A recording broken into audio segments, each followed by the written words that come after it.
Bonjour et bienvenue sur Isobourse. Vendredi 27 mai 2022, l'indice CAC 40 a terminé la semaine sur une forte hausse hebdomadaire de 3,67% à 6515 points, en repli de 8,91% depuis le début d'année 2022.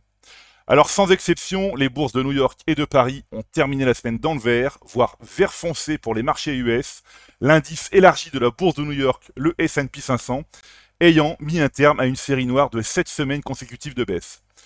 Cependant, et même si ce coup d'arrêt à la baisse permet aux investisseurs de souffler, il faut garder à l'esprit que l'indice S&P 500 évolue toujours au sein d'une tendance moyen terme incertaine depuis le croisement baissier des courbes de pression Isobourse 5 et 20 mois validé en janvier 2022.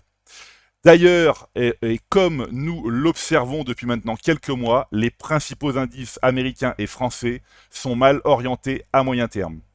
À court terme, c'est également toujours la couleur rouge foncé qui domine depuis maintenant plusieurs semaines sur les bourses de New York et de Paris. En zoomant sur l'indice CAC 40, nous constatons que les courbes de pression isobourse 5 et 20 semaines sont toujours mal orientées depuis la semaine du 24 janvier 2022, mais que la courbe 5 semaines a stoppé sa baisse, neutralisant momentanément le repli de l'indice. Enfin, à très court terme, nous voyons que le rebond actuel se dessine depuis quelques séances. Encore une fois, j'attire votre attention sur le caractère extrêmement spéculatif de cette reprise, car, comme nous l'avons vu précédemment, la configuration globale à court et moyen terme reste particulièrement dangereuse.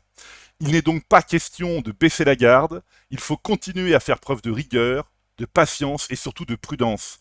Les rebonds techniques ou de contre-tendance sont des périodes compliquées où il faut savoir faire preuve de discernement et notamment savoir distinguer les retournements majeurs des respirations plus ou moins fortes.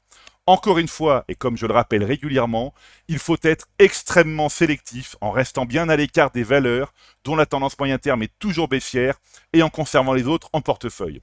Alors, analysons maintenant les plus fortes hausses hebdomadaires de l'indice SBF 120 afin de distinguer les valeurs dont la tendance moyen terme est haussière et celles qui demeurent baissières malgré le rebond de cette semaine.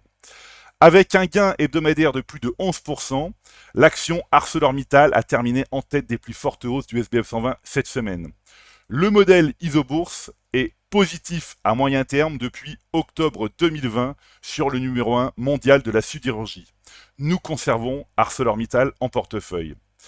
Malgré la hausse de près de 10% cette semaine de l'action Forestia, nous restons à l'écart de l'équipementier automobile. Le modèle Isobourse est négatif à moyen terme depuis janvier 2022 sur Forestia.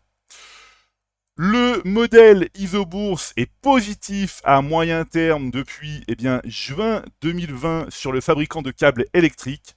Nous conservons Nexans en portefeuille.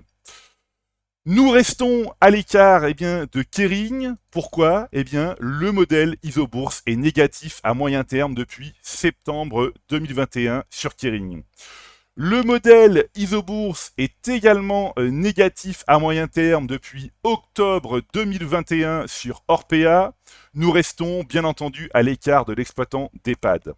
Enfin, à l'opposé du palmarès, Maison du Monde a perdu plus de 23% cette semaine. Le modèle Isobourse est négatif à moyen terme depuis mars 2022 sur le distributeur de meubles et d'objets de décoration.